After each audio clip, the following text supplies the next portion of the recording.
I'm delighted to welcome you to this workshop. I have, Mark Twain said, if I had more time, I could have written something shorter. I have been working for a long time since Al and I agreed we would do this on this one handout. This kind of condenses a lot of the strategy and the ways to engage people, whether they're persuadable or hostile. It's all on one page, and they follow what I call my 6 powers of persuasion. I'm going to have Pamela come up and introduce herself and her credentials, but first let me just explain how a finance girl like me came to be teaching and writing persuasive communications. And it all started when the editor of the Aspen Times approached me in 2011 and asked me if I would help him diversify his opinion page. And I would joke, it's not because he needed a woman or a Jew. In fact, he needed someone who wasn't decidedly left of center. And I told him I was really scared.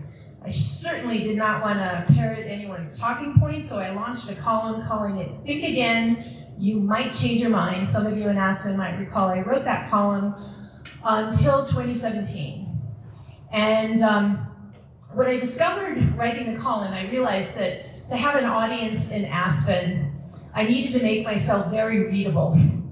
And otherwise I wouldn't have readers. And why go through the hassle of writing a column if you're not going to have readers? And so I sought out the best communication experts, from Dale Carnegie to Simon Sinek to Stephen Covey and others, and I adopted their strategies, and I acquired several of my own. And a few years into writing the column, what I discovered is not only did my column become the most popular on the Aspen Times website, and you know that from social media metrics, but people did not perceive me to be ideological. I was getting through to people just by working hard to make myself readable, just as this workshop is about helping you be hearable. And so at that point, when I realized that, I decided to write down the things that I was doing that made me so readable. And that became my 6 powers of persuasion, which we're going to go through in detail. I want to be sure everyone has that handout. So those are kind of my credentials, and I do a lot of this kind of training on a lot of different topics, from education, school board training, and climate change, you name it. I do a lot of different workshops. This one is close and near and dear to my heart for obvious reasons, because I believe, and I said this last night, that this is if you weren't here, I'll repeat it, that this issue is not just about Jews and anti-Semitism. If every single high school graduate only could say what is in the Declaration of Independence and understand it, I don't think we'd have anti-Semitism or any kind of prejudice. And as you recall, hopefully, we are and this comes directly out of Genesis. This is Judeo-Christian values that are the core of the American experiment. We are endowed by our Creator with certain inalienable rights, including life, liberty, and the pursuit of happiness. We are all created equal. That is right out of Genesis. And if more people understood that, don't you think there'd be a little less prejudice and anti-Semitism? So that's what is at stake here. It's the American idea. It's not just anti-Semitism. It's often said that Jews are the canary in the coal mine. What starts with the Jews never ends with the Jews. And so that's why I don't want to just be talking to a Jewish audience. Ultimately, this is a message how to talk about Israel and how to talk about America in ways to defeat the socialists that are becoming more resurgent now. This is important for us all to learn to use our voices, and that's what this workshop is about. So with that those are my credentials. I want Pamela to introduce herself and tell you about herself.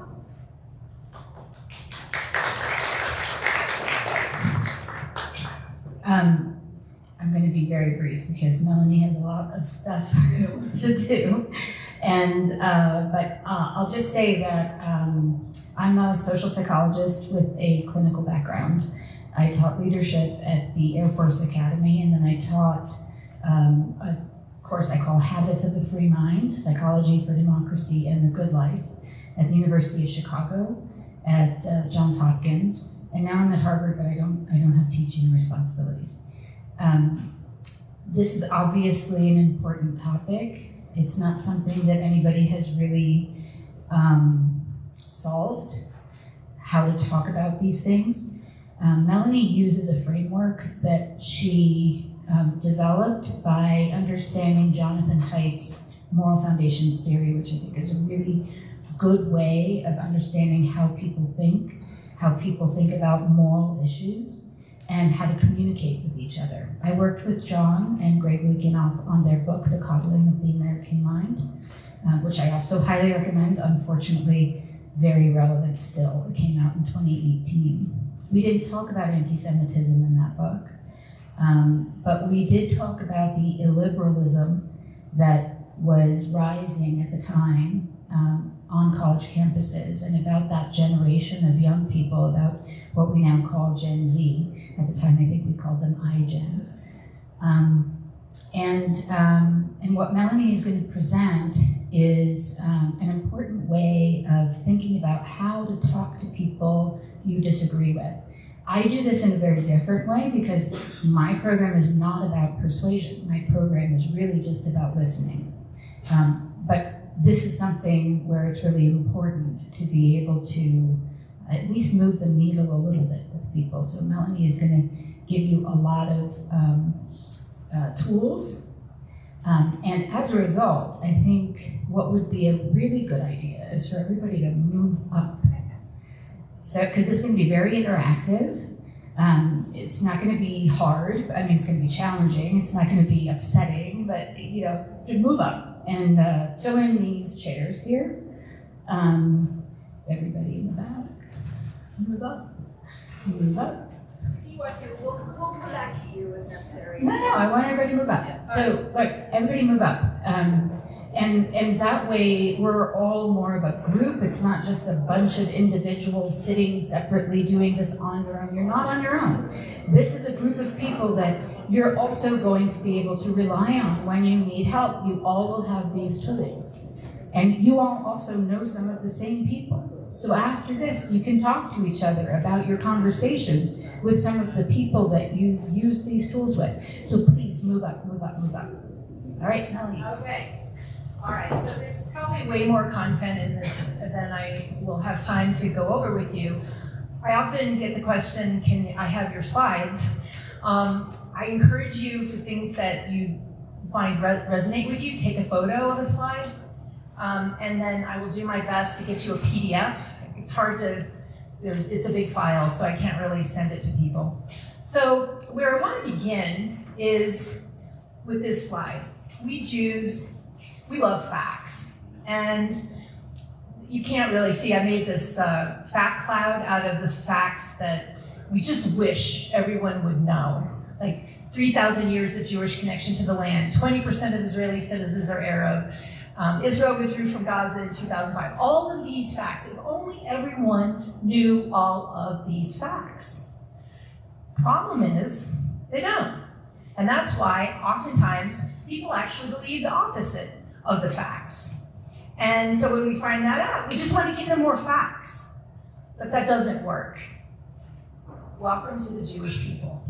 We are a people who have 3,000 years plus of facts. And if you want, I have the list of the facts that are in there. I can get those to you at another time, but I didn't want to just overwhelm you with a bunch of facts. And so let me ask you, I'm curious to know if anyone would volunteer an example or an instance when you were persuaded to change your mind about something. It doesn't have to be related to Israel, it could be anything. Tell me how the person was able to change your mind. Anyone want to volunteer? Or have you never changed your mind? So here, let me. Are not open-minded.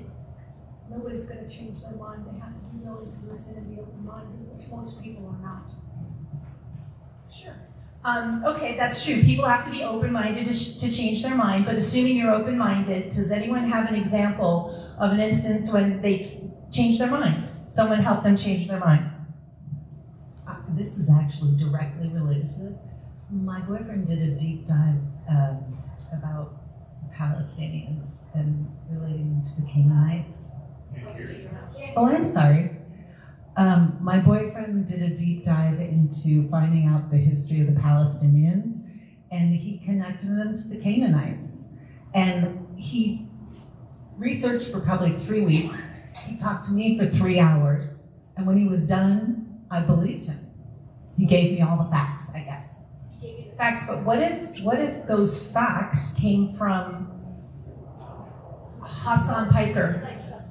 Exactly, thank you. We got to the punchline. It's because she trusted her boyfriend. The facts that he gave her, she trusted were true. But if they came from El Said, the guy running for senator in Michigan, probably not. So that's the key here, is how can we conduct ourselves? And then when we speak, how can we speak in ways that help us earn trust before we try to share facts? And you're going to understand why that's important. But here's the challenges. I want to go through these quickly. Obviously, we have a challenge of reversing these damaging stereotypes that we're uncaring, bigoted oppressors. We have a challenge with what last night was about horseshoe anti-Semitism. You have woke left, which says all nationalism is evil except for the Palestinian nation. But on the right, all nationalism is good except Israel. So we have that challenge. This actually is the two military doctrines. This was a cartoon I put in my Substack, which some of you might have read, some of you, and I'm going to be using at the end here these two case studies from that Substack, where I shared a conversation that I had on July 4th with a woman who I know from Aspen, who I will classify her as a persuadable, started talking to me about Gaza and how I was able to lead her to common ground. That's my example that I want you guys to learn how to do, how to take someone who's at bat, and you're not necessarily going to get them around home plate, but you might get them to first base or second base, and you're going to see strategies to do that. And this was one of the, I didn't have our cartoon with me, but I described it to her. And when she saw, or she understood the dilemma, she understood these two military doctrines. Hamas hides behind babies, and IDF positions themselves in front of babies. She called that a dilemma. At least I got her there. But we'll go through that case study. There's more to learn there. And then this other challenge is that this isn't just about a search for peace, P-E-A-C-E, which is what we believe and we've worked for throughout the history of Israel. It's really about a piece of land. So that's why the problem isn't just about, do we have enough facts? It's how can we position ourselves with people in order to make them receptive to hearing some of the facts that will address the challenges that I went through. And so I like to say that persuasion is the art of letting other people get your way. And the reason I say that is because it's not about winning arguments. That's debate. That's what Ben Shapiro does well. And some of the icons that we send around their videos because they're so good at arguing and debating. But what we're trying to do, because we're not Ben Shapiro or Douglas Murray, we're just ordinary people, and we can adopt certain conversational strategies that make us hearable and make other people inclined to think again, which was, they might change your mind. That was the point of my column for the Aspen Times. So persuasion is really about getting people to do what you want because you were able to show them how it serves their interests. The very people they most want to protect are best protected when you get your way, for example. And so we're going to see that in a second. Now, the other issue that we have is because of social media, we live in these thought silos that are fed by what I call curated tribalism. You literally follow only those that confirm your bias and unfriend those who don't. We all do it. And so how do you talk to the people who are not in your thought silo? That's what this workshop is about. And so one of the things I often say, if you can remember nothing else from this workshop, try to remember this truism, whether Jack Kemp first said it or not, I'm not sure. People don't care how much you know until they know how much you care. And if you doubt that, that's why, if you doubt that that's an issue, let me just show you some examples of people who just showed they cared, and then they got a big following. This is an example of Andrew Cuomo, who right after COVID started in March of 2020, he tweeted out that his mother isn't expendable, neither is yours. He just oozed compassion. And this was in June of 2020, just as people were finding out that he had sent people, elderly people, into nursing homes where they were dying. And yet, he came across as so compassionate. He was hitting all-time highs for favorability, while Trump was at a low, actually, at that time. You know, Democrats are really good for fighting for people, and they're very compassionate. Look at AOC at the border. She's in despair. By the way, you might not think TSA cares, but let me tell you, they do. I took that picture going through the TSA line once, and when the U.S. Sorry? That was a fake photo.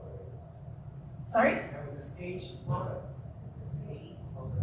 Yeah, no, I know. I'm just telling you that it's staged, of course, but they exude compassion, so that's how they win. United States Postal Service, if you want to participate so I can hear you, move closer. Okay, all right, you got something back there. All right, so U.S. Postal Service, they delivered 5 months late a package, but on it said, "We care." And then next to the towel that Marriott didn't want me to have cleaned, they told me that they cared about the environment. I guess if I had the towel cleaned, I didn't.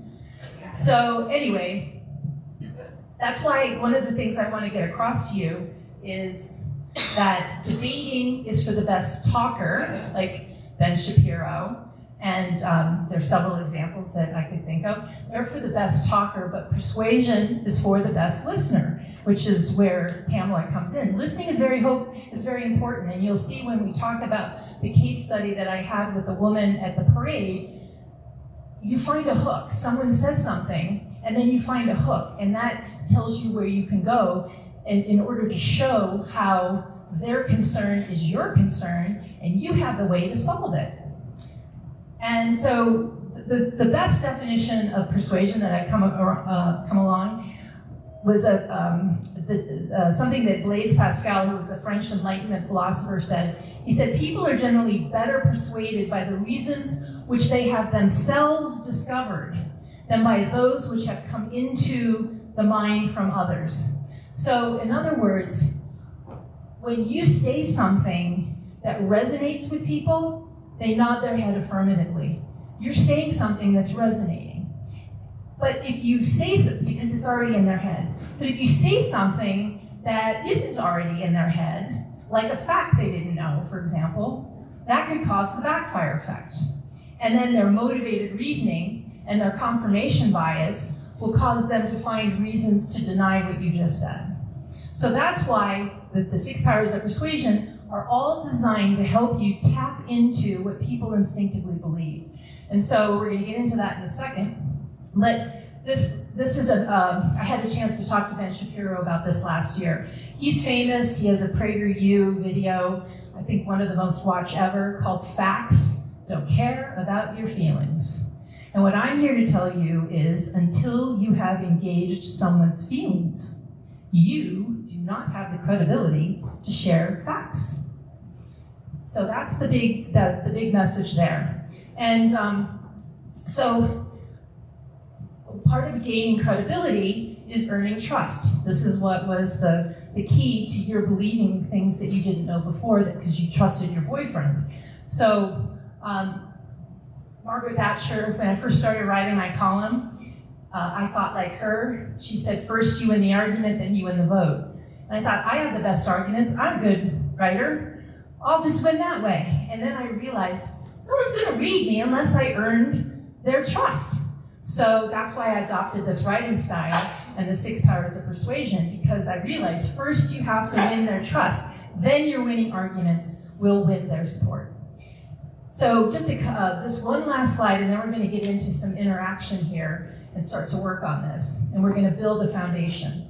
So here's the social science behind how we form our beliefs. The truth is, we all form our beliefs, I don't care if you're on the right or the left, based on whether or not those beliefs make us look good and feel good.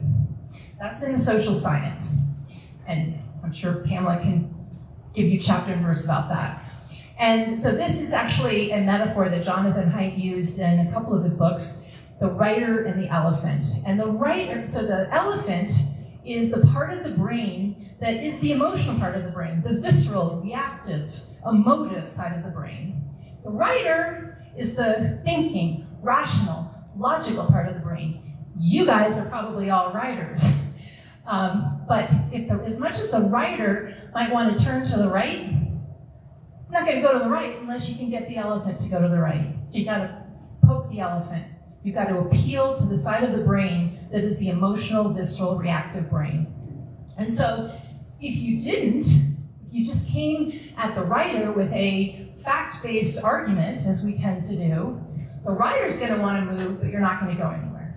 And that's because the person that you're talking to, you give them as I said before, you give them an argument, and they're going to resort to their belief, which is something they hold on to strongly because it makes them feel good and look good. And so it causes what's called the backfire effect. And they'll find all of these reasons to deny what you said.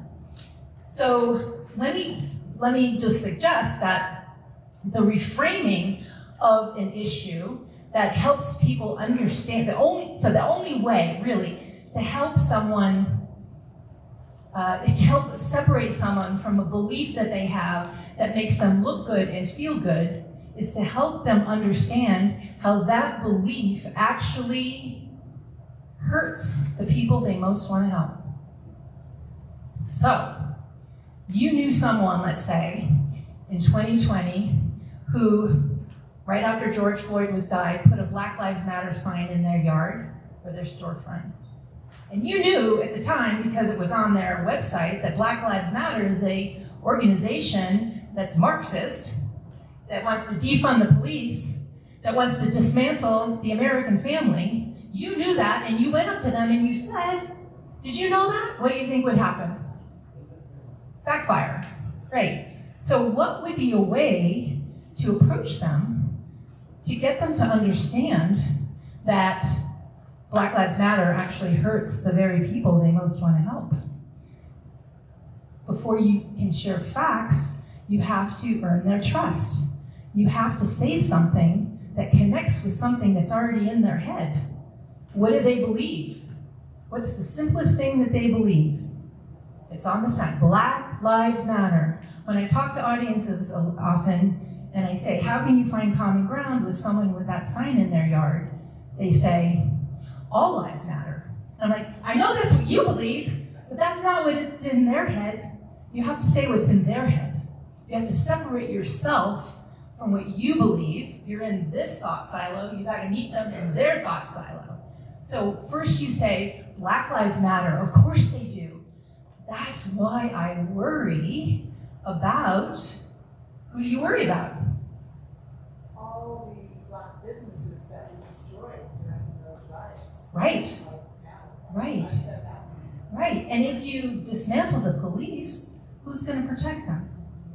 Or defund the police? She said, I worry about All the Black-owned businesses, small privately owned businesses owned by Blacks that were destroyed during the Black Lives Matter riots. Yeah. Who else do you worry about? Black families. Protecting families. Okay, so let's not spend too much time on Black Lives Matter. It's not Israel. Here's my sort of model answer. Of course, Black Lives Matter. That's why I worry about vulnerable citizens living in crime-riddled neighborhoods where their safety depends on the police being well-trained and funded. And then the question, because a question, we're gonna learn this in Power Persuasion number 6, how to pivot back to common ground and how to stay on common ground. When you ask a question, it brings you and the person who you're talking to, because they have to answer your question, so they have to pull out of their head what you already believe. How, if Black Lives Matter succeeds, could that be good for the public safety of our most vulnerable citizens? Good luck answering that if you believe in Black Lives Matter. All right, let's do one on reframing military aid. We're going to start to get into Israel now. So there are a lot of people out there who say we shouldn't be giving Israel $3.8 billion when we don't have, when every American doesn't have health care. So what could you say to find common ground with someone who says that? Like, you probably are fiscal conservatives, right? And they're saying, why spend money on something? We usually say the wrong thing, which is talking about how much more money we give to other foreign countries. But the person cares, the person is caring about I know, that's why it's the wrong Okay, so thing. what could you say? That's a good question, I want to hear from you. All right, so I would say first, I really feel that we all should have health care and we should also be healthy. So how can we accomplish that? And then go into the fact that the money that's coming from Israel to going to Israel is not the same money in the same pocket that would be going And that's a to. fact that's not in their head. So I asked Shabbos Kestenbaum, who spoke here last week, to answer that question. You're going to see he sent me his video last night. I'm going to show you. It's a conservative answer, and the answer I'm going to show you is what we have to try to strive for. So Americans want our tax dollars used to make America safer, right? Isn't that going to find common ground with the person who... That's why I worry. And one of the ways to show you care, by the way, is to say, I worry, because it shows you care, and it forces you to say what you care about that is likely something the other person cares about too. So that's why I worry about ending military aid to Israel, the largest American aircraft carrier in the world that cannot be sunk, as former Secretary of State Al Haig put it. Our aircraft carriers cost 3 times this is a lot of facts, I would say, if you have time to say this, but our aircraft carriers cost 3 times the $3.8 billion America provides Israel each year to buy American-made military equipment, supporting 20,000 American jobs, and in return, Israel fights Iran and its terrorist proxies, shares invaluable intelligence and military technology, and helps keep America safe. And then the question, you can skip some of that and just go straight to, if ending the partnership makes America less safe, how does that put America first? So we're going to talk more about how these are, Alan? I think the most important phrase in there, which most people are just not aware of, is that the money that goes to Israel in this deal has to be spent in the United States. And if you're in a conversation, and we'll talk about how to do this, and by the way, this is one of the, in your handout, it's one of the blocks on the front page to answer this question. You can ask if the person's willing to engage with you and it's a live conversation and not just something written, you can actually get that across. But the first thing is, I care also about the people who don't have health care. And that's an issue that we need to be worried about. And at the same time, we need to be worried about America's national security, and are we spending money in the optimal way where the money is actually benefiting America? It's sort of an America first, it's how we can address that sort of right-wing concern about fiscal conservatism, that we want to show that it's actually America first to spend a little bit of money on Israel, because the return comes back multiple times over, actually freeing up money, you could argue, for healthcare in America. So let's not get too laid down on that. So yes. I just want to play devil's advocate for a minute because I think that's a really hard argument. That money could just be spent in the US instead of giving it to Israel to give it back. So people can make an argument that it's subsidizing the military manufacturers and companies, and that's where the money's going. And so I think that the stress has to be on what does Israel give the United States that makes US citizens safer? And I think there's just not enough conversation about that. That's excellent. And I think some of that is in the handout.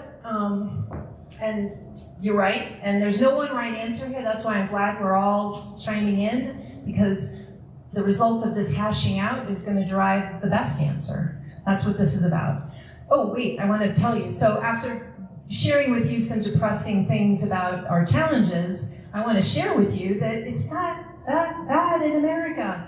Americans are still on our side. 73% actually support Israel over Hamas, and that includes 63% of Democrats. Now, we do have a problem with the youngest demographic.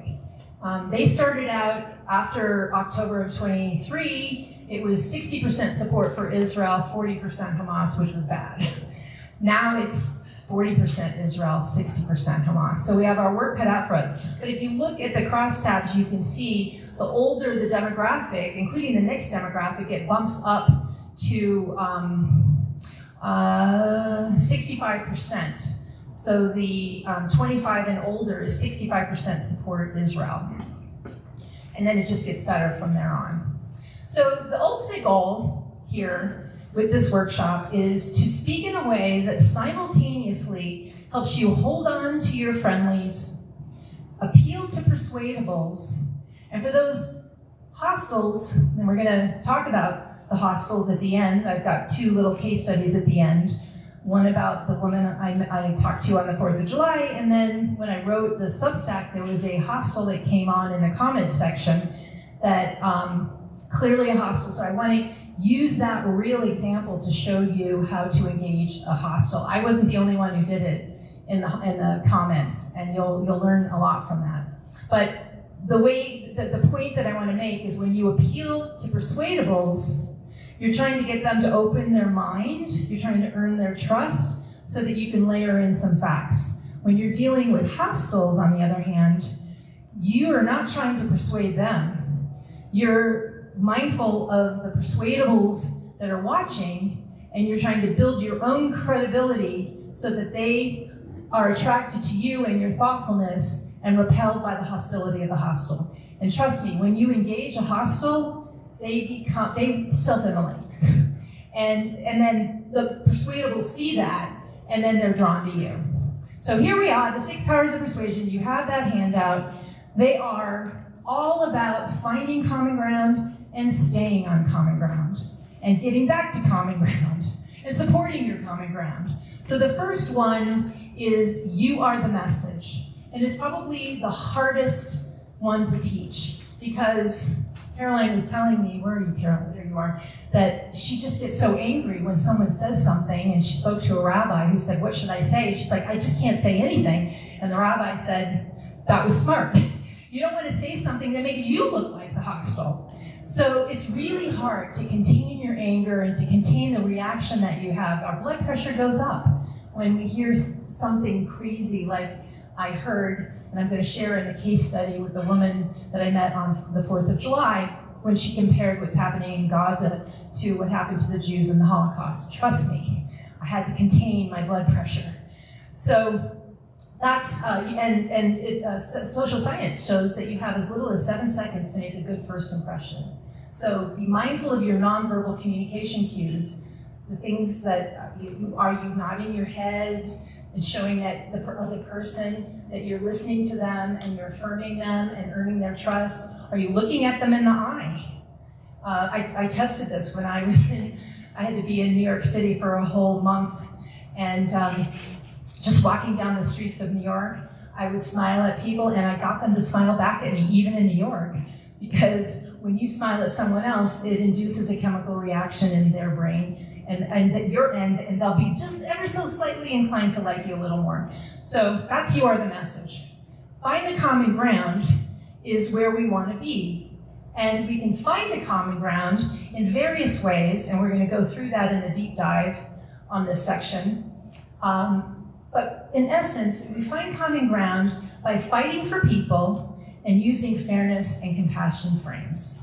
And when we do that, we're on common ground. And once you're there, if you can share a story to undergird your argument, then it's all the more persuasive.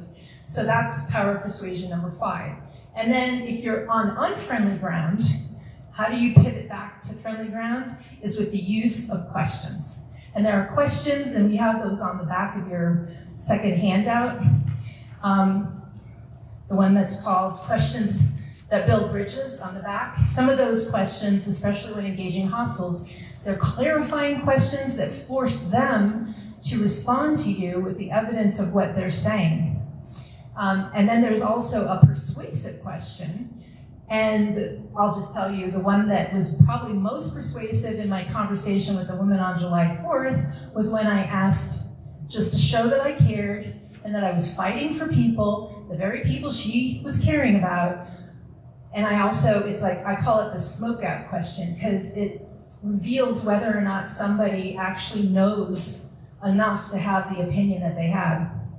And so she just said that what was happening in Gaza was akin to what happened to the Jews in the Holocaust. And I had a response to that directly, but eventually I knew she was caring about the Palestinians, so I said, well, isn't it a tragedy that there's so many Arabs who live just on the other side of the border of Israel who don't have the same rights, opportunity, and prosperity as Arab Israelis have who live inside Israel? And she said, I don't know that to be true. And I thought, is she calling me a liar? Or does she just not know? So I gave her the benefit of the doubt, and my response was, well, 20% of Israelis are Arab Israelis, and they have political parties. They're in the Knesset. They're represented on the Supreme Court. Many of them were killed on October 7th, and some of them were taken hostage in Gaza. She said, I didn't know they were Arab Israelis. So you see what happens when you ask a good question. And that's how you pivot back to common ground. All right, so here's the Shabbos Kestenbaum, God bless him. He took the assignment and sent this video back to me last night. Here he is answering the question, why give Israel $3.8 billion when there are people in America who don't have health care?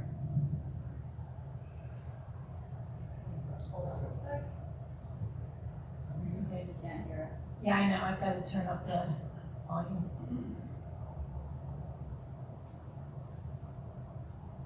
So why should the United States give Israel $3 billion when we can't afford health care in the United States?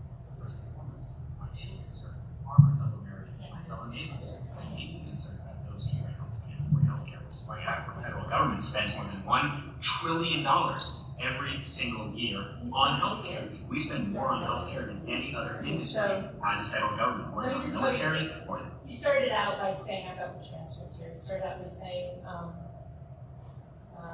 why should the United States give Israel $3.8 billion in foreign aid when we can't even afford healthcare here in the US? Oh. So first and foremost, my chief concern are my fellow Americans, my fellow neighbors. What do you think of that? Yeah. I'm deeply concerned about those here at home who can't afford health care, which is why our federal government spends more than $1 trillion every single year on health care. We spend more on health care than any other industry as a federal government, more than our military, more than Social Security. So chief of our concerns should be the American people. Fighting for people, good. Okay, then let's see. Social Security, so chief of our concerns should be the American people. I would also be concerned if we were just writing blank checks. But the thing with foreign aid is the $3.8 billion that Israel receives, 90% of it needs to be spent here in the United States. That animates our shared concern about how does this advance American interests. because that money is being used to prop up American industry, to support American jobs, and gives us unparalleled access to R&D, military infrastructure, and improvement in our own military technologies. So I view the foreign aid we give to Israel as America first because it advances our interests, it protects and shores up American industry and jobs, and as I said, it's an investment. So we absolutely should care about healthcare costs in the United States. My argument is the two are not related in any way. We spend more than $1 trillion on healthcare, less than $3.8 billion on foreign aid. Keep in mind as well, Israel does not even receive close to the majority of American foreign aid. American foreign aid comprises less than 1% of our federal budget.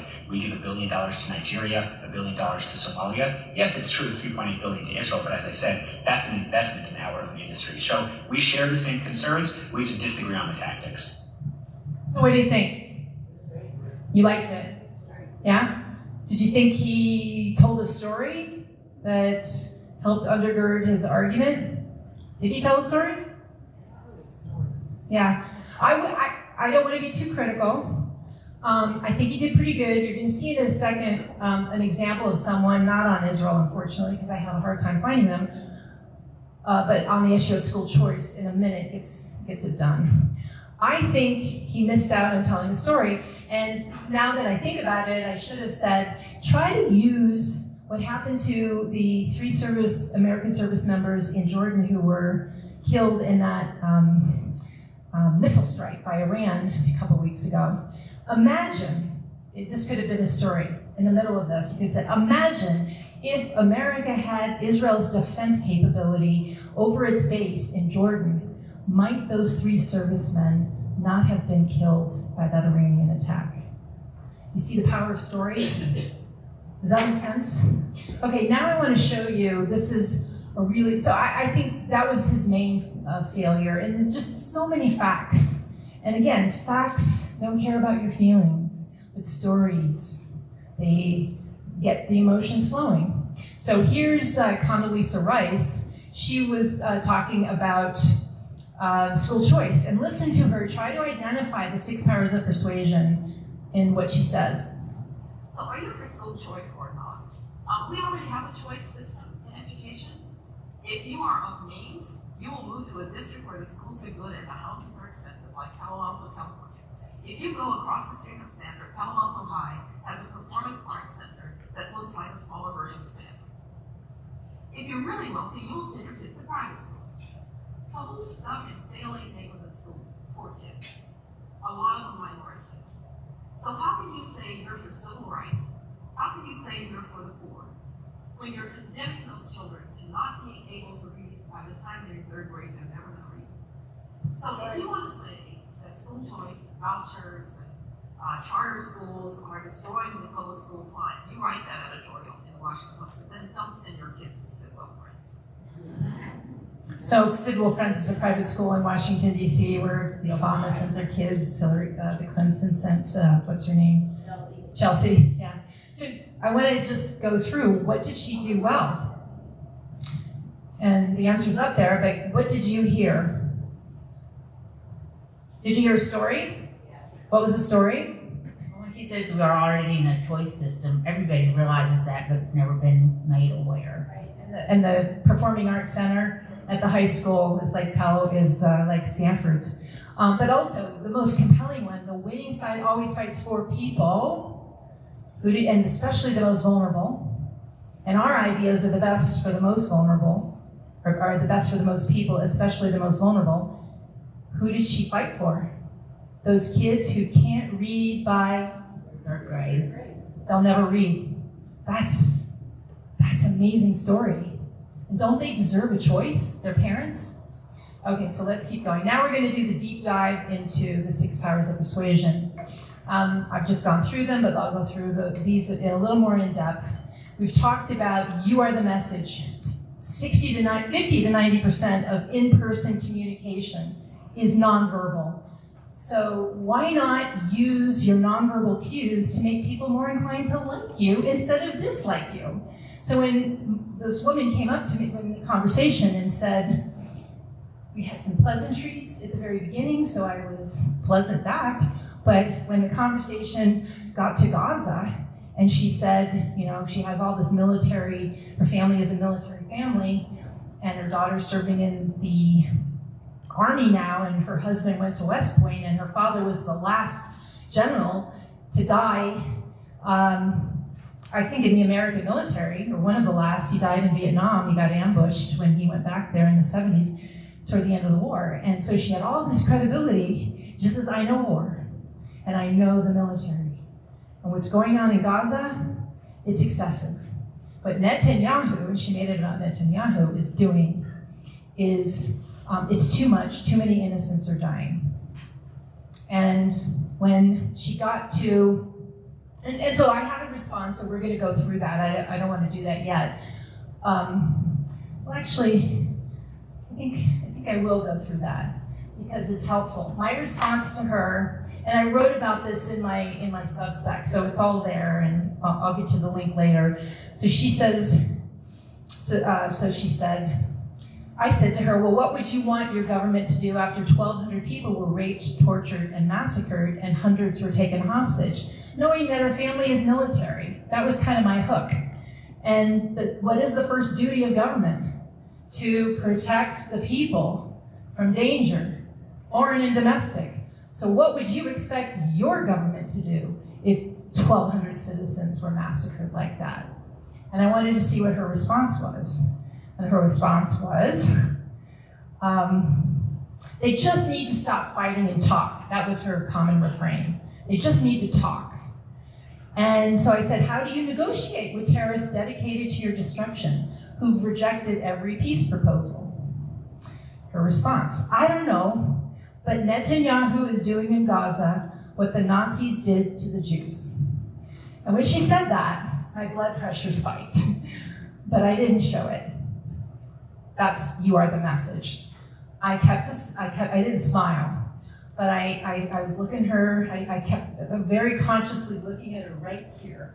I didn't even want to look at her in the eyes because I was like, I had a little scorn in my own eyes, and I didn't want that to come through. So we'll get to the rest of the case in a second, but your facial expressions and the tone and pace of your speaking voice will make people more inclined to continue listening to you or not. So you want to smile, use that eye contact, head nods, open posture, connecting gestures, like the photo. I always caution the men in the audience to not be too much like Bill Clinton or Joe Biden with the touchy-feely things. I hope it goes without saying, do not have contemptuous body language. So power of persuasion number 2, there are these ways to find common ground, and we're going to go through them. So the first one is based on Simon Sinek. He had a famous TED Talk, Start with Why. Why is put another's beliefs into words. And so that's how you can, persuasion is convincing other people to get your way. That's one of the ways to do it. There's this tactic of reasonable people can disagree about X. Hopefully we can agree about Y. When you say I worry, it kind of forces you to say who you worry about and why you worry, which is a way to show you care. Asking the clarifying questions like I did, isn't it a tragedy? Oh, I didn't get to that question actually, I haven't done that one yet. So the question that I asked that was kind of clarifying with her as a persuadable, I said, isn't it a tragedy that so many Arabs who live just on the other side of the border, or did I already share this question? I did. Okay, so, and then, right, she said she didn't know there were Arab Israelis. And then you identify what's right with what they're saying, and not just what's wrong. That's Stephen Covey, one of the 7 habits of highly effective people. And so you want to just begin, this is another Stephen Covey thing, begin with the end in mind. You want to be amenable, gracious, thoughtful, be positive. Okay, so let's go through and try to find common ground. Let's say common ground examples. I think actually this one, I'm not going to make you guys do the work unless you want to, but here's examples of each one. So start with why. So it's basically saying why's put another person's beliefs into words. So you want Palestinians and Israelis to be able to live in peace and security. So do I. Okay? Then reasonable people can disagree. Sure, I agree. Reasonable people can disagree about how this war has been fought. Hopefully, we can agree that Palestinians and Israelis share a common enemy, extremists who refuse to accept peace. I worry that extremists who reject coexistence are prolonging the suffering of both Palestinians and Israelis. My assumption, as a clarifying question, is that Israel has a duty to protect its citizens. What's your assumption? And then find what's right with what they said. You're right to care about Palestinian suffering. I do too. I want to understand what will actually reduce that suffering and lead to peace. So one of the things that we can do, these are the things that we can do to earn trust. You don't want to debate someone, you want to try to validate, just like those opening remarks will do. Instead of saying yes, but, which is what we often do, I agree with you, but, negates everything you just said. So you want to use yes and, even though it's harder to do. Words matter, and we want to avoid labels. So instead of calling yourself pro-Israeli, you can call yourself pro-peace in the Middle East. Or you want to, like, when I teach my workshop to the education workshop that I do, people divide up between conservatives and liberals. And that's crazy, because conservatives, they just want people, because conservative is a label that means different things to different people. And so you don't want to turn off the people for whom conservative is a dirty word. So instead of using a label, you say, I believe in reform in education so that students will learn the academics they need to go on and flourish in their life. And instead of calling someone a liberal, you could call them somebody who is more of an establishment person. They want to keep things the way they are. So labels matter, and we don't want to use words that can inflame people as well. And then you want to repeat back key points that someone says that shows that you're listening instead of adding your opinion. Don't say yes, but, just, I understand what you're saying. You never want to say someone is wrong or insult them. You want to cite sources they'll trust. You can see in the example, in the hostile example that I have coming up, the guy on my Substack, his 3 things that he quoted when I asked him for sources: Al Jazeera, Gray Zone, which is, I think it's like funded out of Russia. It's all this conspiracy stuff. And then something Intifada. I forget what it's called. Here. What is it? Electronic Intifada. Yeah. So sources matter. And he was criticizing the sources that somebody else had used to counter what he was saying.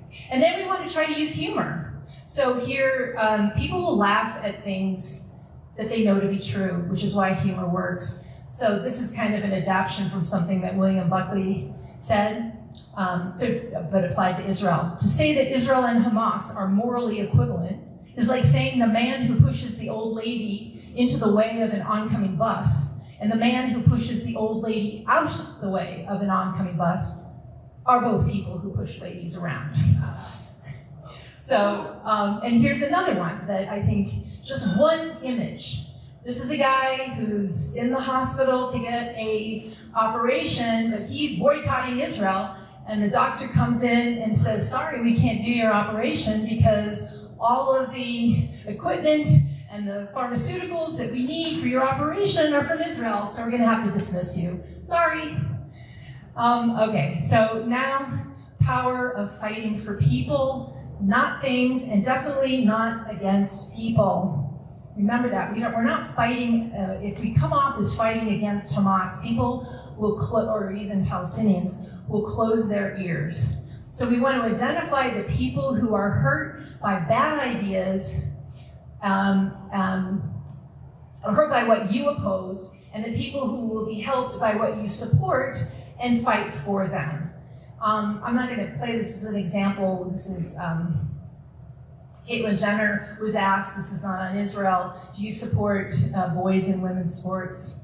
And the question was answered, I worry.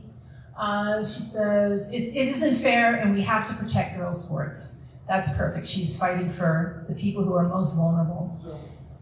So here, instead of saying Israel has a right to defend itself, what can we say? Who are the people who are most helped? How can we say it differently than fighting for Israel, fighting for a thing, Israel's right to defend itself? Who are the people who we are fighting for in that instance? Well, let me start with. We're fighting for Israelis and we're fighting for fairness. So what we want to do is we're not defending a country, we're defending the people in it. So instead of saying Israel has a right to defend itself, we can say, don't Israelis have a right to live without terrorists crossing their border to murder, rape, kidnap, and fire rockets at their families? Instead of fighting against, let's go back. See if you guys can do this. Don't fight Hamas, fight for its victims. So instead of saying Hamas must be destroyed, what could you say?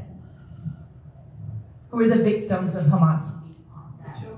The victims need to be propped up. Okay, but all right. So was there something over here? Yeah. If you want to fight for the people who live within Gaza, and the best way to do that is to free them from these terrorists who are absolutely not just terrorizing Israelis, but they're terrorizing and killing their own people. Yeah, I like that. I like free Palestine from Hamas, right? Okay, so what I have here is Palestinians and Israelis both deserve a future in which Hamas can no longer sacrifice their lives to its war against Israel. So going back to make the vulnerable visible, that's one of the ways that we fight for people. So instead of saying Israel needs military aid, which is this argument about $3.8 billion, this one's not as obvious, so I'm going to show it to you. Imagine being a mother whose children have seconds to reach a bomb shelter. Iron Dome saves those families from rockets aimed at their communities. So that's more of what you were saying before, the issue of the technology and what the technology does.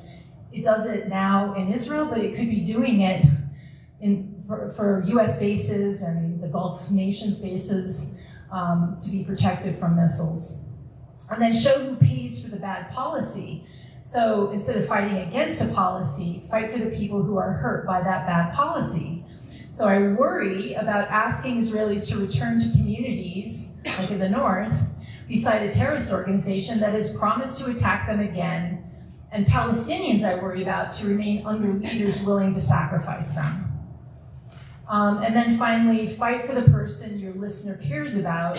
So instead of saying anti-Zionism is dangerous, we can fight for Jewish students. Jewish students shouldn't have to hide a Star of David or be afraid to say they're Zionists to feel safe on American campuses. So now power of persuasion number 4 is the power of the fairness and compassion frame. And this is based, we can reach people who, whether they're on the left or the right, with a fairness and compassion frame, and thereby claim the moral high ground. And the way this is explained really well by Jonathan Haidt, as Pamela alluded, is his moral foundation theory. In his book, The Righteous Mind, Why Good People Differ on Politics and Religion, or something like that as a subtitle, he posited this moral foundation theory, and you could actually go on his website, yourmorals.org, in which you could actually take a survey that shows where you are on the spectrum, right versus left morality. But the punchline is that conservatives tend to care about all 5 of these moral foundations about the same, where liberals are off the charts in terms of fairness and compassion. And moral foundations are like moral taste buds. They're like the lenses through which we look at society. So for example, purity is this idea, well, it's only conservatives that cared when Miley Cyrus was twerking, for example, not so much liberals. Authority is like enforcing law. It's conservatives that care about sanctuary cities and little kids crossing the border by themselves. not liberals, they want to take care of those kids. And loyalty, conservatives are irritated when Barack Obama didn't wear a flag on his lapel in 2008, or the athletes who don't stand for the national anthem. That annoys conservatives, not so much liberals. But compassion and fairness is where compassion is protecting the vulnerable, protecting people, and fairness is rewarding hard work and not cheating. It differs a little bit between right and left, but there is a fairness instinct. And so when you make an argument that would otherwise be made as a, in that 30% moral zone, if you instead make it as a fairness and compassion argument, you're reaching everyone. So why not do that? And then you'll see money as no moral salience. When you make money arguments, conservatives have a tendency to make money arguments. You're convincing no one, but you can make money arguments if you put them in terms of fairness and compassion. So that example that we just had about the people who, where's the one about military aid? Imagine being a mother. So instead of fighting for money, you make it about protecting a mother and her children when they have seconds to reach a bomb shelter. The $3.8 billion, or at least 500,000 of it, goes to the defensive technology that they use to protect their citizenry. That's making a money argument in terms of fairness and compassion. And I like this quote of Tom Sowell. I think it sums up the challenge that we have. In this instance, he's talking about socialism, but it's really any bad idea. He said the strongest argument for the bad idea is that it sounds good. The strongest argument against the bad idea is that it doesn't work. But those who live by words will always have a soft spot in their hearts for bad ideas because it sounds so good. So here's an example. And I'm sorry, I asked ChatGPT to make this slide for me this morning, and I didn't have time to make it a little less complicated, but it's the story of SodaStream. And if you don't know that story, it's an example of a bad idea hurting people. And then when you tell the story, it's so evident. So SodaStream, you probably know what the company is. Israeli company that makes from water sparkling. And SodaStream had a plant in the West Bank, and BDS went after it because Israel had a plant in the West Bank. And Scarlett Johansson had just come out as a spokeswoman for SodaStream, and they went after her, and they went after SodaStream. Well, SodaStream closed the plant in the West Bank, and there were 500 Palestinians, all paid identical wages as the Israelis who worked there, lost their jobs. 2.5 years later, then they set up operations in, it was Bedouins who went to work there, and they set it up in the Negev, in the Negev. And so who was hurt? It was a Bedouin town. Who was hurt by this idea of BDS? The Palestinians who lost their jobs. And who was helped? Oh, and by the way, SodaStream 2.5 years later, they sold for $3.2 billion to Pepsi. So who was helped and who was hurt by what the BDS did? So speaking of story, that hopefully is a story that undergirds the argument that I just made, that when you show how the very people you most want to help are hurt by the bad ideas, that resonates, hopefully. So here's the power of story. People think that stories are shaped by people. In fact, it's the other way around. And so that's why when we tell a story, it conveys emotion, it helps you connect with that person, you gain credibility. Hopefully I gain credibility in telling you some of the stories I've told you today. Here's a story that inspired a movement. It's a 3-year-old Syrian boy who was escaping Syria during the civil war and the chemical warfare that was going on there. In 2015, they capsized. The boy washed up on a Turkish beach. And this photo went viral, and it caused this momentary upwelling of support for migrants in Europe. And the rest is history. Since 2015, they've let in millions. And it started with this. And it's proof of what Stalin said. When death is a tragedy, 1 million is a statistic. So another picture that started a movement.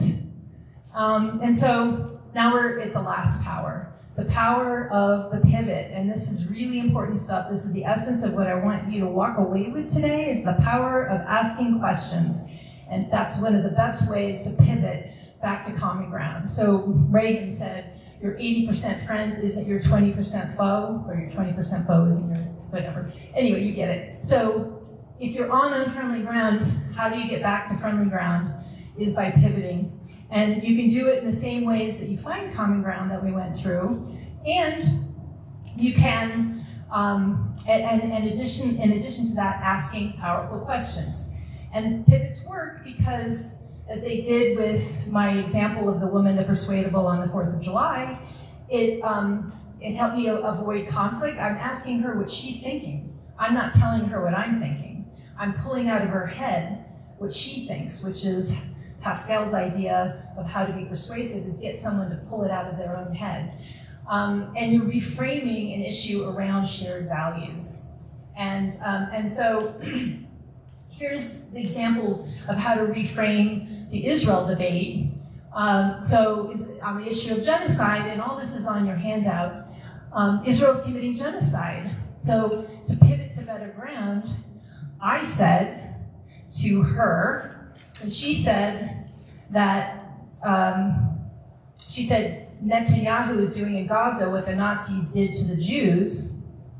I said, are you saying Israel is systematically rounding up Palestinians for extermination the way the Nazis did the Jews?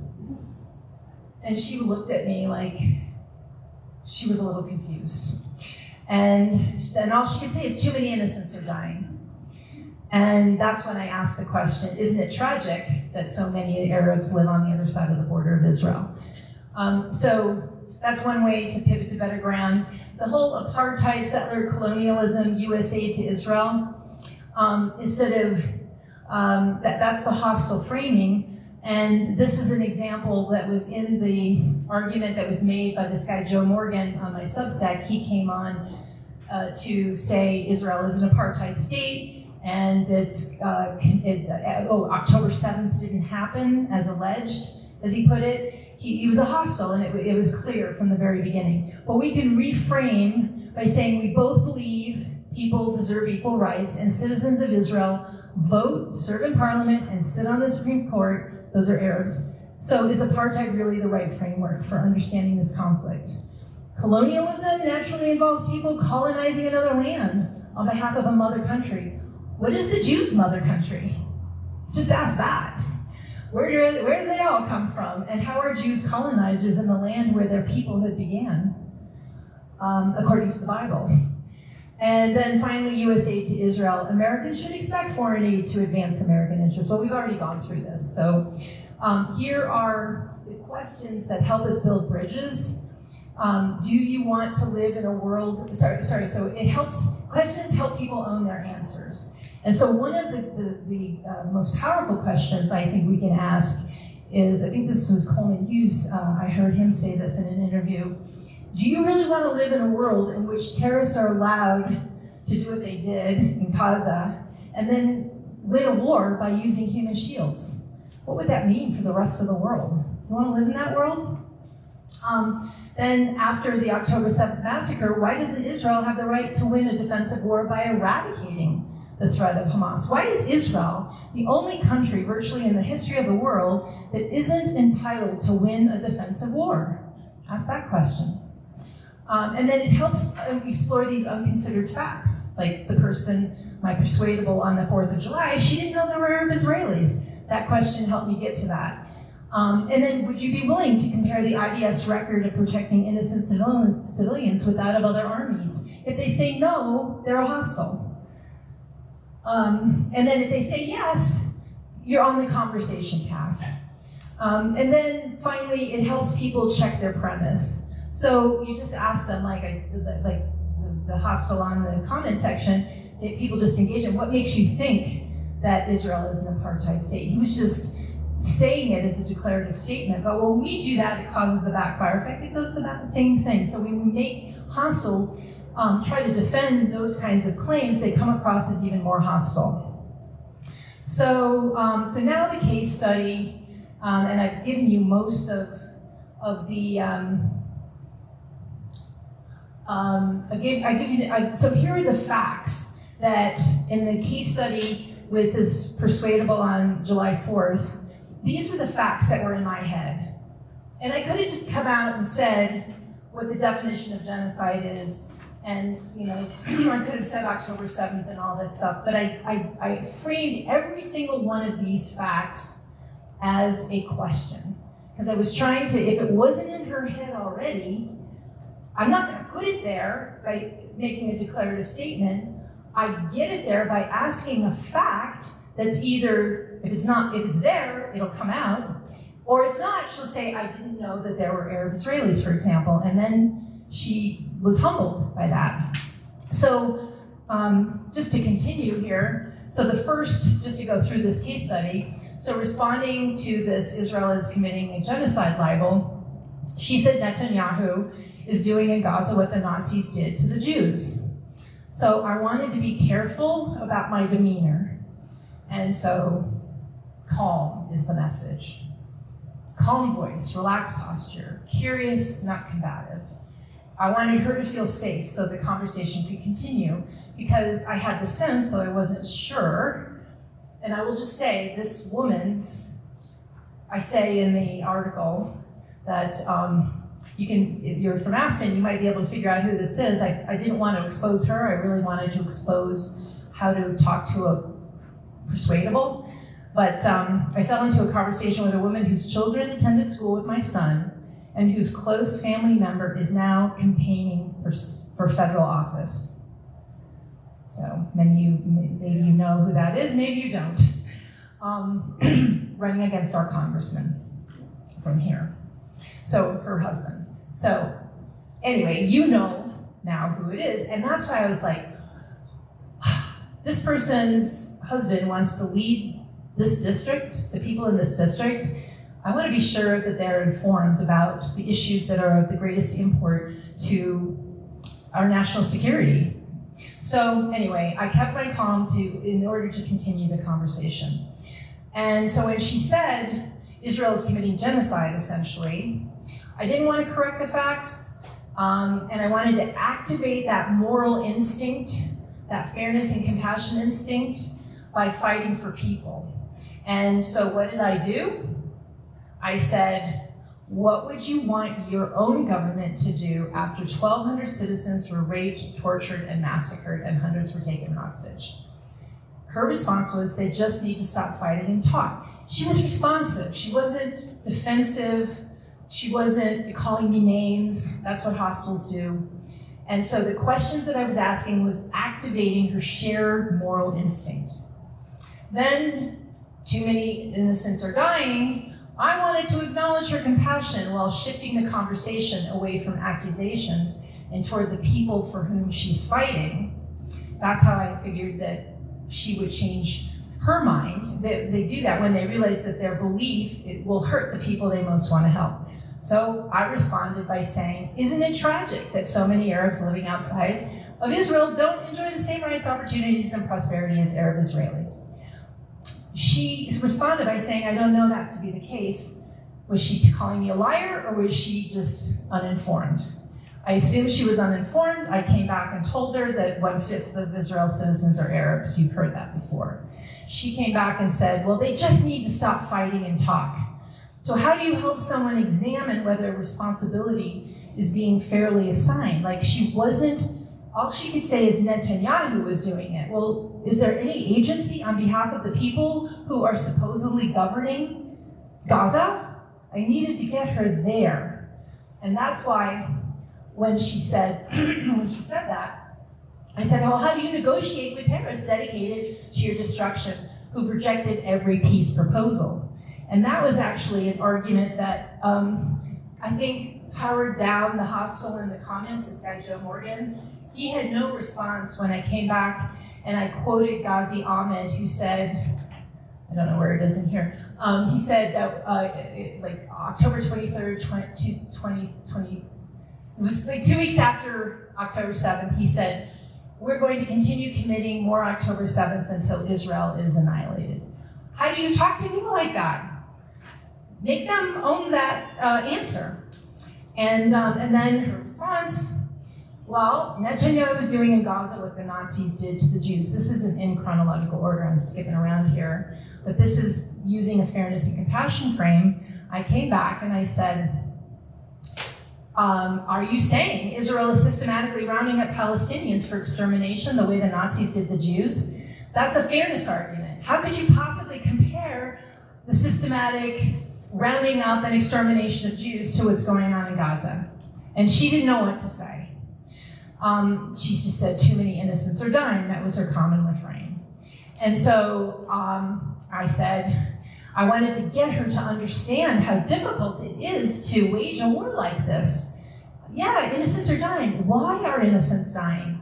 And I didn't pull up this this cartoon I showed you before. I described it because I've used it before in my Substack. And I described it, I said, you know, there's a cartoon about the IDF. They stand in front of people, they protect people, both Israelis and Palestinians, in their military doctrine. While Hamas, they intentionally hide behind innocents. Shouldn't they be responsible, I asked, for violating the laws of war by embedding themselves amongst civilians? And she said, yes, it's an awful dilemma. Got her to first base. That's why I thought she was a persuadable. And then after finding some agreement, she said, yes, it's a real dilemma. How do you leave someone, because the parade was starting, how do you leave someone thinking about a better future instead of just relitigating the past?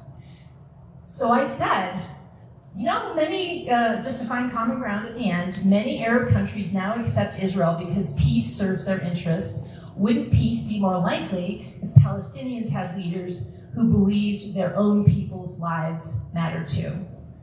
And her response was yes.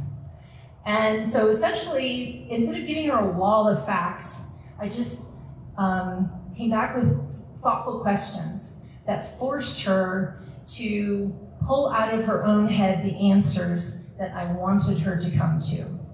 And I don't know that I persuaded her in the end. Her husband has to run in the Democrat Party, but who knows? And then just real quickly, I want to stop because I'm mindful of time and I want to give you guys a chance to ask questions, just to talk about the hostel. And you can see all this if you go to my Substack. The hostile exchanges that took place with this guy are clarifying. It's how you distinguish between a hostile and a persuadable. So the persuadables, you know, the person I was talking to on July 4th, she's challenging my position that Tanahi's gone too far. She did compare Israel's conduct in Gaza to Nazi conduct. She did have strong views, but she listened and she answered questions and she considered new information. And therefore the conversation could keep going. With this guy, Joe, and I got a whole, I printed it out, and I think it's easier for you just to go and look at it. I'm just gonna summarize it. He said October 7th didn't happen as alleged. He came on and said Israel's an apartheid state, Gazans are locked into the Gaza Strip by Israel. He said they don't have a border with Egypt. 73 non-combatants had been killed later. He said they were all innocent women and children. And then your argument is propaganda. You are completely uninformed, intentionally wrong. That's how you distinguish between a persuadable and a hostile. So normally I wouldn't have engaged with a hostile, but I knew there were persuadables that were watching and reading the comments, and so I engaged with him. And if you go look, you'll see the people who engaged him got lots of likes, and he got no likes. I don't know if you're done with your presentation. You go questions now or comments or what? Yeah. Slides, and then yeah. And I want Pamela to we have a saying here. Oh wait, gotta go here. So hostiles are going to deny facts They're going to change the subject. They're going to attack your sources. They're going to have the worst sources themselves. And every time you confront one of their allegations, they're going to come up with another. They're going to ignore your answer. But I will say that ultimately, when I responded to him, he said, so I wanted to expose him. I knew I wasn't going to change his mind, but the people who were reading, I wanted to expose them to. There was a woman named Kara something C, and she took all of those things he said about October 7th and apartheid and Gaza being a concentration camp, and she put the facts out there in a beautiful way. In the end, I did go back and forth with him. My first response was to say, what did I say?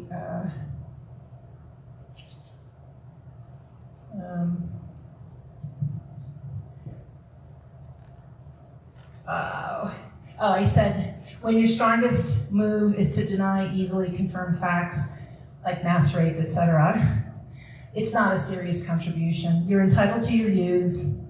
And then I went on to say, respect in public argument is earned by engaging reality, not by erasing it. I'm content to leave it there. And in a subsequent one, I think the questions that were the most vexing to him, he couldn't come back. And there's a punchline to the story because I know the person who sent him the article, and she told me a postscript about what this guy is thinking now.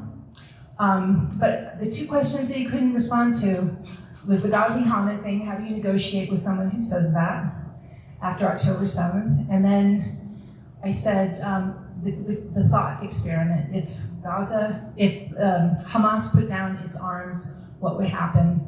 If Israel put down its arms, what do you think would happen? He never responded to those. So I think I want to, before I get to questions, and I know Pamela, she's got a lot to say. I don't want her to have an opportunity. And we'll both, but the point I want to make here is that I had an opportunity to do some work in Germany, and I'd never been to Dachau, and I went down to Dachau, and that's where I learned. I knew who Dietrich Bonhoeffer was, but I didn't know the whole story. If you don't know him, he was a pastor who was against the Nazis, came to America, could have saved himself, went back to Germany. And he was arrested in January of 1945, and just like days or a week before Hitler committed suicide, he was executed for being an opponent of the Nazis. And he said, silence in the face of evil is evil. Not to act is to act. So silence enables harm, and your voice, when you use it persuasively and winsomely, can change minds and move people over to truth and over to making the world a better place. And the truth is, when you learn and use these tools that I tried to convey today, well, other people who are scared to talk out, like you, Caroline, you're scared to talk out because you don't have the tools. But if someone is using the tools well, like in the comments section, you go back and look at how people talked to this hostile in a very calm, methodical, rational, persuasive way, he self-immolated as a hostile, and he discredited his own self. And so when you look at people who do it well, it's not like you even have to have courage. We called this session, Courage is Not Enough. You need the tools. Jonathan Tobin, when he spoke here, ended his remarks by saying, you have to have the courage, you have to speak out. But if you do it right, people will look at you as if you're the compassionate person. And you're the person who's fighting for peace and for prosperity for everybody. And so that's what I encourage you to do. And I just want to close by saying that I hope I have persuaded you that we have the moral high ground. The truth is on our side. Even voters are on our side. And we can reshape public opinion if we all use our voices persuasively and winsomely. And the truth is that we know we are the luckiest people to have ever walked this planet. We are definitely the luckiest Jews, those of us who are Jews here, who have ever walked this planet. And the question that we have, and the concern that we have, is will our children and their great-great-great-great-grandchildren be able to say the same thing? And it's up to you. It's up to us to use our voices to pull persuadables our way, power down those hostels, and change the challenge. I forget who said it. Challenge is really an opportunity, and that's what's before us. So to send you all out, I want to end with a prayer I always end my workshops with. And it actually comes from the memory prayer, the remembrance prayer of Rosh Hashanah. Please, God, help us remember the rich American and Jewish past we have inherited, and keep us ever mindful of the bright American and Jewish future we must secure and enrich. And may the memories of cherished leaders who guide our actions inspire us all to live lives worthy of remembrance. Amen. So, Pamela and I never have done this before, and I had too much content. I want to give you a chance. Okay, we're going to do Q&A, but I also want her to kind of sum things up because she's so good at that. Thank you so much. It was very informative. My question is, would you consider doing one-on-one or small group training in the coming days? Of course. Okay, Mike. Thank you. You never cease to amaze me. This is so helpful on so many different levels, not just for this topic. But I'm still pessimistic because the underlying assumption is we're dealing with rational players, and there are a multitude of persuadables, either to persuade or to listen to your comments to the hostiles. I just think there's a very small percentage of persuadables, and that gives me lack of hope. I think that it's strength that will win this battle, not persuasion. And that, unfortunately, if you see the polling, I don't know what you count the polling, but 85% of Palestinians support Hamas. So, you're not talking about a situation where, there's light at the end of the tunnel. I think you got to get rid of Hamas, destroy Hamas, and then make a better life for those Palestinians that remain there. And persuasion, I hope you're right, and I tend to use it, but I don't think it's going to save the day. Pamela, you want to respond to that? I would say 73% of Americans are supportive of Israel, so I think that's reason for hope, at least. And what you said about destroying Hamas is a separate issue from the American opinion that we need to persuade. I think you're right. However, there are people who are persuadable, and those are the people we can reach.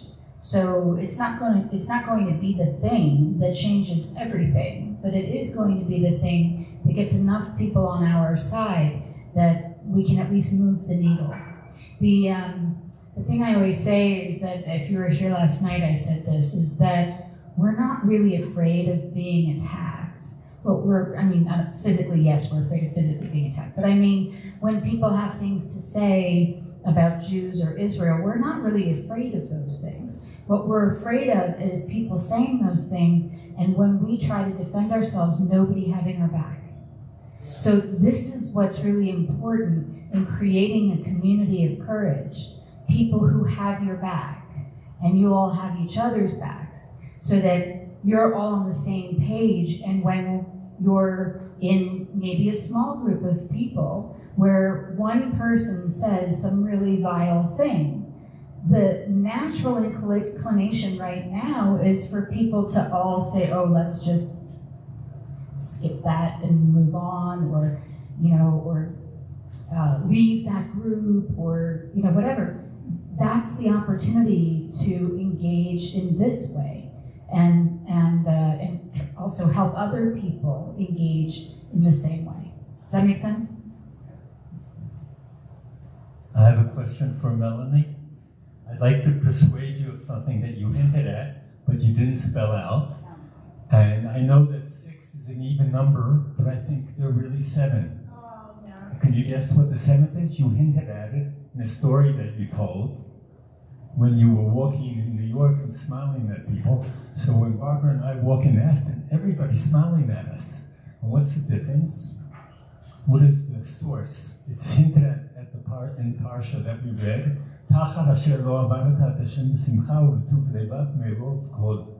So the 7th power is happiness, hope, and what's the third one? Humor. Oh, humor. Yes, you mentioned it in Power 2. But I really think that you could, I know it's easier to have 6, those 3 and 3. But 7 is a secret Jewish, number. yeah. Yes. Yeah. And really, the 7th power will change a lot of things. You see at the picture right behind you? Everyone is smiling. So if we add the humor and the happiness and the hope, I think that that can impact across the board. Thank I you. No, persuade it's a good thought. Melanie, I can't, so typically Melanie today. Thank you so much. And thank you, Pamela. As we always say, a picture's worth 1,000 words. And if you look at this picture, there's one little girl's wearing the keffiyeh and one's wearing the Star of David. And if you didn't see that, you'd see kids that maybe they're in the same family. And I mean, they look like they're in the same, they are. They are. I think this picture tells more than all the words. And I really appreciate everything you said.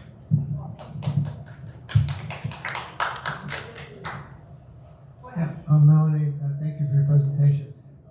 Based upon some things we've been hearing in the lectures throughout the summer, I think you have to broaden your context here. I'm using the word context. I don't think these conversations should be about the Israelis and the Palestinians. I think you have to broaden this to the person's place in the world and as an American. And you have to talk about the global intifada. This is like a speck of an intifada that we're all part of. And ask the person at the parade or whatever, where are you in the intifada? Tell me the last Israeli terrorist attack that occurred anywhere in the world. And then remind them of the terrorist attacks occurring in the world. This to them is a genocide. Then remind them of all the Islamic genocide and Chinese genocide occurring throughout the world. I think you have to broaden your context and have questions in context, take it outside of this little, and it is little in respect to the world and the Jewish population. You got to have more to the conversation. Yeah, it's in your, I couldn't cover everything. My shortest workshops are only half day, so this is compressed. But it is in here as, it's a fairness argument. Jews are only 0.2% of the world population. Why is this tiny minority singled out for disproportionate scrutiny and held to standards no other country faces, including those that commit real atrocities like Sudan and Congo? All of these are great arguments. There's countless fairness arguments. We should be making those instead of facts. That's my goal. I mean, you can ask it as a question to get a fact across that people don't know. So I totally agree with you. Was there, yes?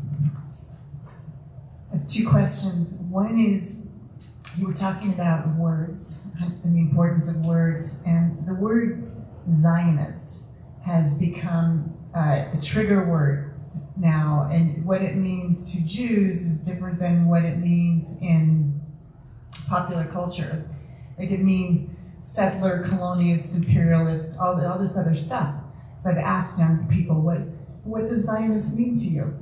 And so when we say, yeah, I'm a Zionist, I think it's important to redefine what that means. And I'm curious how you define that to people who like accuse you of being a Zionist. And so that's one question. And then the second question is, how do you handle it when people just talk over you and constantly interrupt you in these kinds of conversations?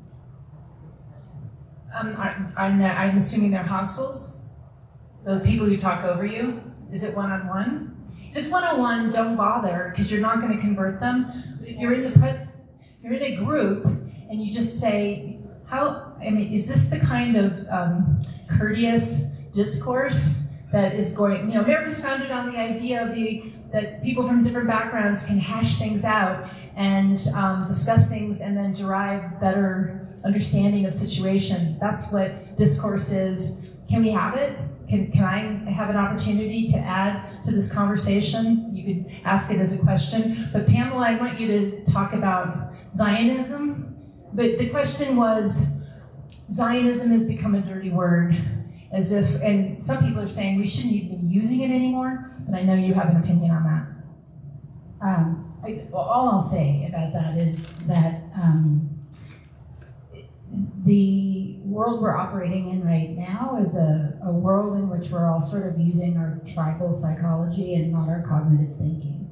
And so Zionism is a word now that has been associated with all things bad. Just like Jew was associated with all things bad in the past, or Judaism was associated with all things bad before that. It's just a way of morally polluting Jews in Israel. And so when people are coming at you that way, using Zionism as a slur, like Melanie said, that's not somebody who uses it that way is probably not somebody who is persuadable, but there are people who use these terms really unthinkingly. And so if you get a sense that this is somebody who is using it in a way, like if they're asking you, are you a Zionist? I assume what you said is you ask, what do you mean by that, right? And so does someone have a mic, another mic? Where's the other mic? Oh, Alan has it. Let's give the other mic. What's your name? Tova. Mike, just give it to Tova, Alan. Thank you. So what do you say? When they ask me what it means? Yes. When they ask you, you were saying they ask, are you a Zionist? And then you ask them, right? What does that mean to you? What does that mean to you, right? And then what do they say and what do you say? Settler, colonialist, imperialist. Right. Someone who considers it okay to commit genocide in Gaza. Like horrible. And then in that situation, what have you said in the past? I've said, well, that's not how I define myself. That's not what it means to me. And then I say what it does mean to me. Right, okay, and then having heard what Melanie has just gone through, what do you think you could say now in the future?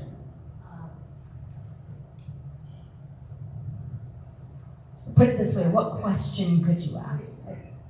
I would first of all ask, I'd say, that's interesting. Do you want to know what it means to me and how I define it? I'd ask the question to see if there's any curiosity and openness to hearing another definition.